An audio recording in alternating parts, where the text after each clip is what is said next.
Hi guys, how are you? Today I want to tell you about how training, and more specifically outdoor training, can improve your mood. Life is stressful, especially when you live in a big city, deadlines, clients, bills.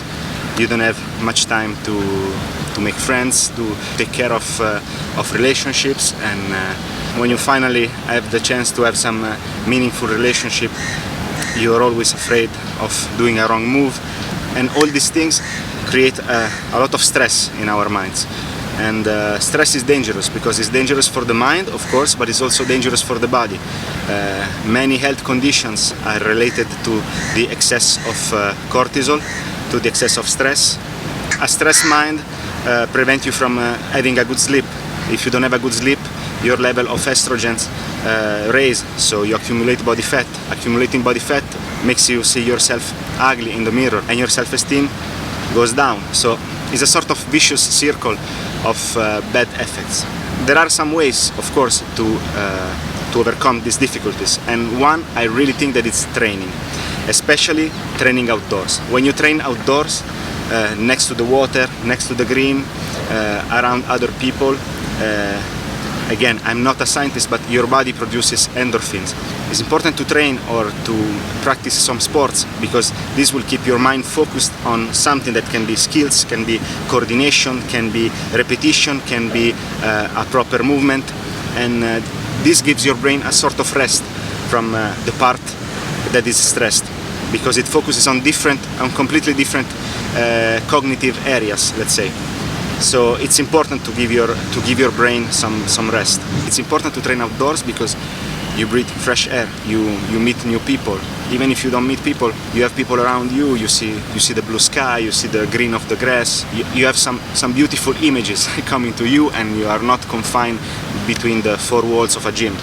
The training outdoor doesn't have to be extremely intense. It just has to keep you fit and distracted a little bit, but not distracted like let's not face our problems. Distracted in a way that it gives your brain a little bit of rest.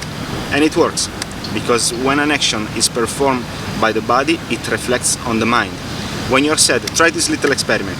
Just smile for 10 seconds. Force yourself to smile. You're sad, but smile for 10 seconds. You will see that at the end of I'm already happier than 5 seconds ago.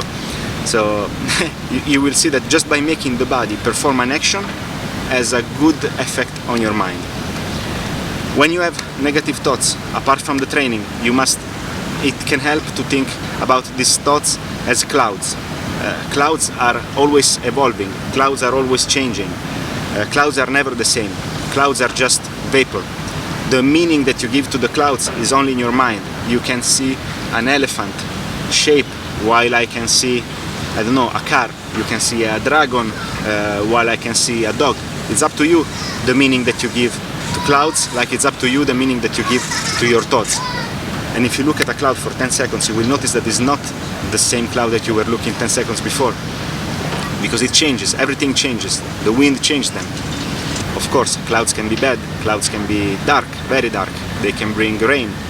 But again, it's up to you the meaning that you give to these events. If you are lost in the desert, the dark and the shadow from a cloud is relieving. If you are just standing in the beach, the cloud can be bad, but it will go away. Think about the rain. Is the rain negative? No, again, it depends on the meaning that you give to this rain. It depends on your interpretation. Of course, if you are enjoying a barbecue, rain is bad. But if you are, let's say, a farmer, rain is good because it will make your plants grow stronger. So how can we decide when a cloud or when a thought is good or bad? It just depends on the meaning that you give to them. We all have dark thoughts. We all have bad thoughts that can be jealousy, lack of trust. It can be pessimism. But how can we make the best of these clouds? Just think about being in a swimming pool. You can feel that you are drawing down, but it's in the moment that you push with your feet on the floor that you can give yourself the push to go up.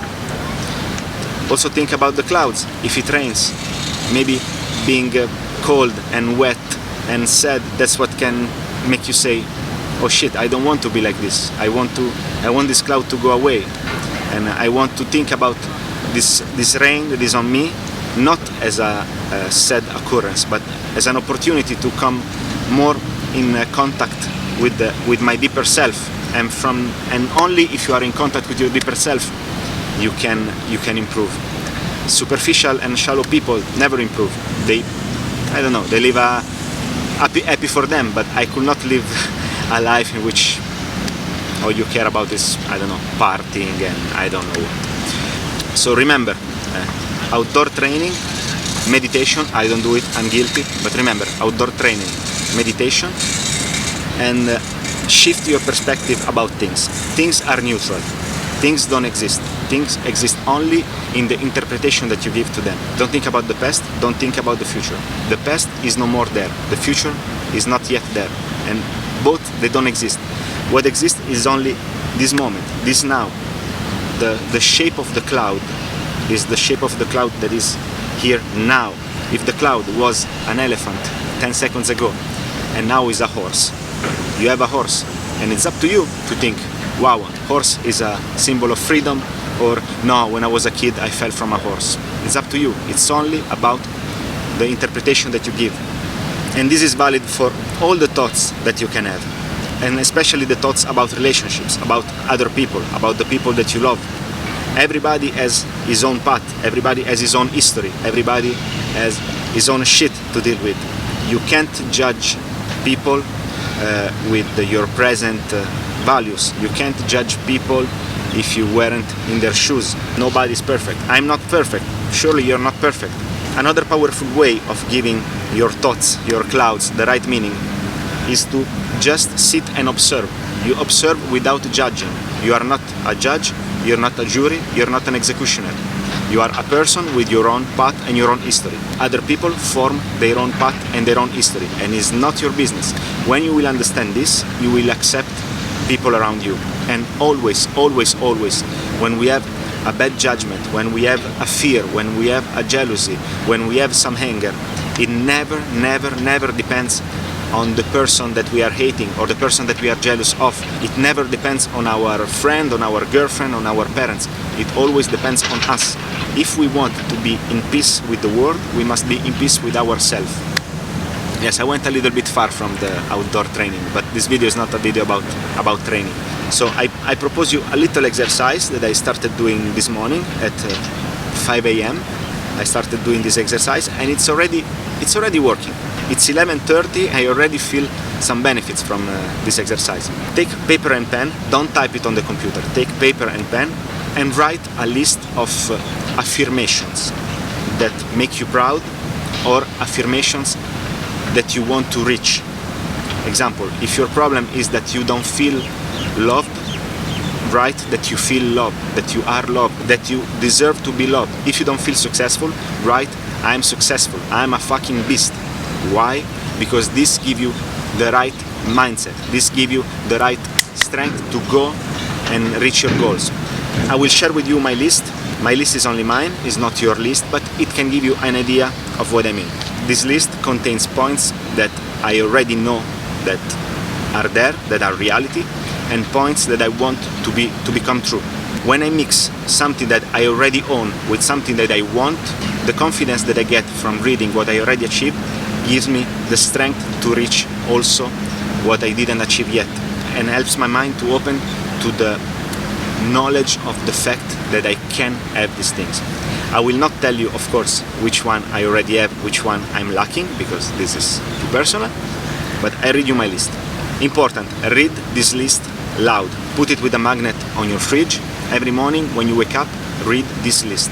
After a few days, you will really see that your mood shifts in a very, very positive way.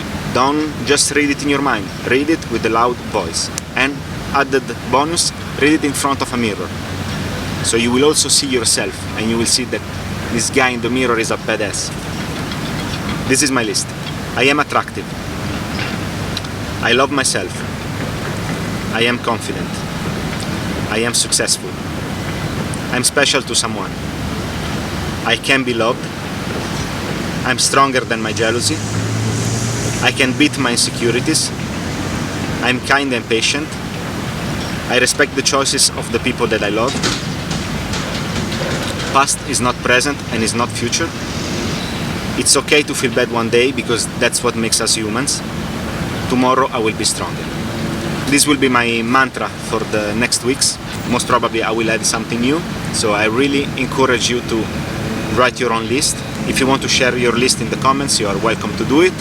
If you have suggestions on how to write a better list or how to kick away all the negative thoughts and become a better person every day, feel free to write me. I'm not a guru, I'm not a doctor, I'm not a psychologist, I'm not a personal trainer, as you can see, and so I'm open to any suggestion.